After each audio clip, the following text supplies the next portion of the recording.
जय हिंद जोहार जगह मैं शमशाद आलम। आज जिस मुद्दे पे बात करने वाले हैं वो मुद्दा है डुमरी के विधायक जयराम महतो प्रशांत किशोर की जीत को लेकर उन्होंने बधाई दी है और बधाई के साथ उन्होंने इस जीत का मायने को भी समझाया। आखिर ये जीत जो है बिहार की राजनीति का दिशा बदलने वाली है। ये सारी बात इस वीडियो में करेंगे और साथ ही साथ ये भी समझेंगे कि जब आम चुनाव बिहार में विधानसभा का था उस वक्त में जो है कि प्रशांत किशोर की पार्टी जनसुराज और जनसुराज के कई ऐसे नेता जो है कि अपने विधानसभा क्षेत्र में डुमरी के विधायक जयराम महतो की संघर्ष की कहानी अपने क्षेत्रवासियों को बता रहे थे। लेकिन आज जो है कि भाई डुमरी के विधायक जयराम महतो प्रशांत किशोर की संघर्ष जो है भाई जो जनता का जन मुद्दा को उठाकर उन्होंने जो चुनाव जीता और ये जीता मतलब इस जीत का भाई मायने को उन्होंने समझाया। चलिए चलते और सारी बात को विस्तार से समझते हैं। दरअसल बात यह है कि भाई बिहार में बांकीपुर विधानसभा का बाई इलेक्शन था और इस बाई इलेक्शन में जो है कि एक तरफ बीजेपी का अपना परंपरागत सीट था भाई कई यानी कि 30-32 साल से जो है कि वहां पर बीजेपी का कब्जा था और बीजेपी का एक किला था। भाई आज वर्तमान के समय में बीजेपी का जो राष्ट्रीय अध्यक्ष है भाई नितिन नवीन साहब उनका जो है परंपरागत वो सीट था। लेकिन जब वो राज्यसभा चले गए तो वो सीट खाली हुआ तो प्रशांत किशोर की जो पार्टी है यानी कि जनसुराज पार्टी, वो जनसुराज पार्टी से यह तय किया गया कि जो पार्टी के सुप्रीमो है प्रशांत किशोर वो चुनाव लड़ेंगे। अब एक तरफ जो है कि भाई बीजेपी यानी कि एनडीए फोल्डर और एक तरफ भाई प्रशांत किशोर। अब प्रशांत किशोर जो है कि वो भाई जन मुद्दा को उठाकर पूरे बिहार में जो है कि संघर्ष किए थे। आप लोग को अच्छी तरीके से याद होगा पद यात्रा, और उस पद यात्रा के दौरान वो गांव गांव भाई शहर शहर वो जो है कि भाई पूरे बिहार का वो दौरा किए। तो उस वक्त में वहां का युवा वहां के नौजवान को वो समझाए थे। जिस तरीके से झारखंड में डुमरी के विधायक जयराम महतो इसी तरीके से संघर्ष करके जो है कि भाई चुनाव लड़े थे और 2024 में वो विधायक बने। लेकिन यहां पर जो है कि प्रशांत किशोर और जयराम महतो के बीच में अगर आप तुलना करें तो दोनों को अगर पृष्ठभूमि राजनीति पृष्ठभूमि देखें तो भाई दोनों जो है कि नग्न है। न प्रशांत किशोर की फैमिली से कोई राजनीति में थे, न जयराम महतो की फैमिली से कोई राजनीति में थे, लेकिन दोनों की संघर्ष की कहानी है, अपनी अपनी कहानी है। एक तरफ जो है इसी झारखंड की माटी से जो है कि जयराम महतो उठते और उठने के बाद पूरे संघर्ष करते, एक आंदोलन चलता और उस आंदोलन से निकलकर वो विधानसभा पहुंचते। उसी तरीके से भाई मतलब बिहार की दर्द को प्रशांत किशोर देखते और देखने के बाद वो अपने सारे काम काज को छोड़ दिया। हालांकि उनके काम जो क्या था भाई चुनाव में जो है कि अपना स्ट्रेटेजी तैयार करना, एक पॉलिटिकल स्ट्रेटेजी मेकर थे वो, लेकिन वो सारी काम को छोड़कर वो बिहार कूच किया और बिहार में वो संघर्ष किया और संघर्ष का ये नतीजा रहा कि भाई बांकीपुर उपचुनाव में उनका रिजल्ट जो है कि काफी बेहतर रहा। हालांकि जो है बीजेपी वहां से ये दावा करती थी कि अगर बांकीपुर विधानसभा से अगर किसी भी अगर कि कुकुर और बिल्ली को भी खड़ा कर देंगे तो वहां से जीत जाएगा, लेकिन इस चीज को जो है भाई ध्वस्त कर दिया प्रशांत किशोर। अब इसका मायने जो है जयराम महतो जो समझाए इस जीत का मायने ये है कि भाई अब लोगों को एक भरोसा और चेहरा और दल पे भी जो है कि भाई फोकस होने लगा। आप देखते थे ना कि पहले दल को देखकर अच्छा फलाने पार्टी का भाई चाहे कैसे भी व्यक्ति को आने की आप कैंडिडेट बना दिए भाई हम फलाने दल को ही वोट करेंगे, लेकिन अब ऐसा नहीं है। अब जो है चेहरा का संघर्ष को देखता है कि भाई ये जो चेहरा सामने अभी आया है इसकी संघर्ष की कहानी क्या है। भाई प्रशांत किशोर की संघर्ष की कहानी आप तो देखें, हालांकि उनके पास अकूत धन दौलत है क्योंकि स्ट्रेटेजी मेकर थे तो भाई काफी ज्यादा उनके पास जो है था पैसा, लेकिन वो चुनाव में नए नए थे, वो संघर्ष किए, संघर्ष करके जो है अपना पार्टी खड़ा किया और पार्टी खड़ा करने के बाद आम चुनाव में जो उनको शिकस्त मिलता उनकी पार्टी को, लेकिन बांकीपुर विधानसभा में जो है एक समीकरण बैठता है, इस समीकरण में जो है प्रशांत किशोर साहब चुनाव जीत गया। अब चुनाव जीते तो इससे ये मायने निकलता है कि जितने भी क्षेत्रीय पार्टी है या जितने भी छोटी छोटी पार्टियां हैं ये सारी पार्टियों को जो है ना एक भरोसा और एक विश्वास मिला कि भाई अब हो सकता है, बदलाव की दिशा बदल सकती है। और आप अगर संघर्ष अगर क्षेत्र में करते हैं और जनता का भाई मुद्दा जो जड़ से जमीनी मुद्दा को उठाते हैं तो लोग आपको बिल्कुल जो है कि समर्थन करेंगे। ये बात जयराम महतो कह रहे हैं और जयराम महतो जो है बस इसी चीज को देखे ना, जयराम महतो भी जन मुद्दा को उठाए। और आज जो है कि जब पढ़े लिखे लोग सदन पहुंचते हैं तो ये बात तो तय है कि जो जनता का मुद्दा होता है ना वो बेबाक तरीके से सरकार से सवाल, जिस तरीके से झारखंड में बात होता है कि भाई 81 विधानसभा जो है कि भाई विधायक हैं, 81 विधानसभा के 81 विधायक हैं, लेकिन एक तरफ जो है कि भाई पूरा और एक तरफ जयराम महतो, क्योंकि जब सदन का कोई भी सत्र चलता है तो उस सत्र में भी देखने को मिलता है कि भाई विपक्ष का भूमिका सिर्फ एक विधायक निभाता है और वो है डुमरी का विधायक। हालांकि वो न पक्ष में बैठे, हालांकि वो विपक्ष में है, लेकिन विपक्ष की भूमिका तो भाई बीजेपी को होनी चाहिए, लेकिन बीजेपी जन सरोकार के मुद्दा नहीं, झारखंड की झारखंडियत के मुद्दा नहीं।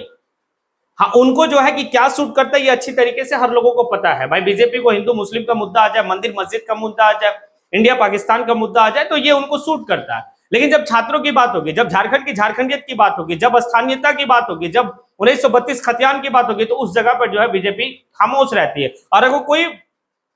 प्रखर तरीके से अगर कोई आवाज को बुलंद करता सदन में तो वो डुमरी के विधायक जयराम महतो। बस उसी तरीके से भाई प्रशांत किशोर भी इसी बात को कह रहे हैं कि आपने हमें एक मौका दिया, अब इस मौका को किस तरीके से जो है कि भाई पटल पे लाना, ये आप लोग आने वाले वक्त में देखेंगे कि एक तरफ आने की 243 भाई विधायक हैं पूरे बिहार में, उसमें से 242 जो है एक तरफ रख दीजिए, और अकेला जो है जन स्वराज के संस्थापक यानी कि प्रशांत किशोर का जो मुद्दा रहेगा सदन में, सरकार के पास जो मुद्दा रहेगा वो भाई काफी मजबूत तरीके से रखा जाएगा और बिहार की बिहारियत की बात होगी। क्योंकि बिहार का सबसे बड़ा समस्या है पलायन, क्योंकि बिहार में जो है ना फैक्ट्री है। हालांकि बिहार के लोग जो है कि भाई चाहे वो केंद्र की सरकार हो या फिर वहां की स्टेट गवर्नमेंट की बात हो, भाई एक मुफ्त जो है कि अपना मत देते, उसके बावजूद भी किया जाता है बिहार के लोगों के लिए स्पेशल ट्रेन खोला जाता है गुजरात के लिए। अब सोच लीजिए इस बात को जो है कि प्रशांत किशोर कई समय से कहते आ रहे हैं कि आपके लिए आखिर क्या खोला जा रहा है, आपके लिए कोई फैक्ट्री नहीं है, आपकी रोजगार की बात नहीं हो रही है। हाँ, आपके लिए जो है कि भाई ट्रेन स्पेशल खोल दिया जा रहा है कि आप दिल्ली मुंबई जाए और वहां पे जो है कि मजदूर बनकर और उन सेठ और उन हुक्मरानों का जो है कि भाई अब प्लांट में काम करें। और आए दिन जो है इस तरीके का घटना देखने को मिलता है, चाहे वो बिहार का हो या फिर जो है भाई झारखंड का हो, कि किस तरीके से मजदूरों का शोषण और दोहन होता है। महाराष्ट्र में जो है कि छिपा हुआ है क्या, महाराष्ट्र में किस तरीके से बिहार के लोगों को, झारखंड के लोगों को, उत्तर प्रदेश के लोगों को प्रताड़ित किया जाता, ये सारा मुद्दा को लेकर जो है वो क्या किए भाई, उठाए, जन जन तक पहुंचाए। लेकिन ये सड़क तक जो है कि सब चीज तो ठीक था, लेकिन सदन में आवाज कैसे गूंजेगा, सरकार से सवाल कौन करेगा। अब इस बात को लेकर प्रशांत किशोर को लगा कि भाई अब हमें जो है एक चुनाव की प्रक्रिया में आनी होगी, और चुनाव की प्रक्रिया में आकर जब सदन पहुंचेंगे तब सरकार से सवाल होगा, सरकार को जो है कि बाध्य करेंगे कि इसके ऊपर जो है कि कोई कानून लाया जाए। और अंत में जो है कि बांकीपुर विधानसभा जो बाय इलेक्शन हुआ उसमें प्रशांत किशोर साहब आए। अब प्रशांत किशोर साहब जो है कि काफी मजबूत तरीके से अपने बात को रखे, और बात रखे तो वहां के जो जनता है वो जनता समझा कि भाई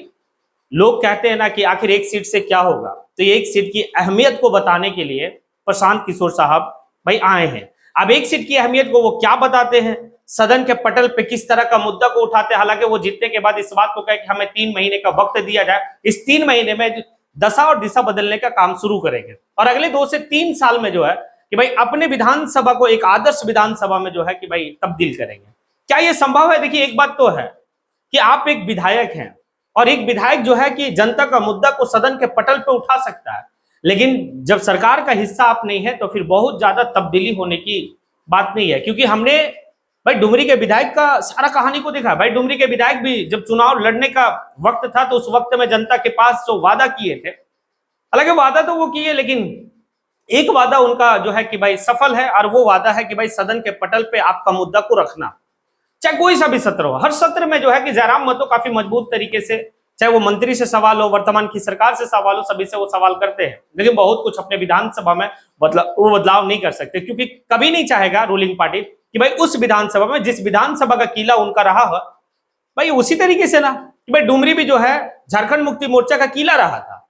जिस तरीके से बांकीपुर विधानसभा जो है कि भाई बीजेपी का किला रहा था। अब दोनों जो है कि यहां पर डुमरी में जो किला रहा था जेएमएम का, तो जेएमएम की सरकार झारखंड में वो कतई नहीं चाहेगा कि भाई डुमरी का विकास हो, क्योंकि यहाँ के विधायक कौन है भाई, जयराम महतो। उसी तरीके से आप देख लिए बांकीपुर का विधायक अब जो है प्रशांत किशोर है, तो वहां की सरकार जो सम्राट चौधरी की सरकार यानी कि एनडीए की सरकार, बीजेपी की जो भाई सरकार चल रही है, वो सरकार कभी नहीं चाहेगी कि भाई बांकीपुर विधानसभा जो है विकास की ओर जाए। लेकिन आपका मुद्दा,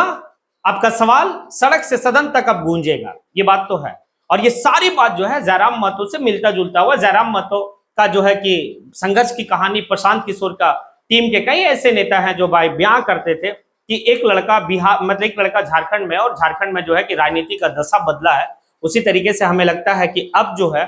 भाई बिहार का भी राजनीति की दशा बदलने वाला है। और साथ ही साथ जयराम महतो एक बात कहे थे, और वो ये कहे थे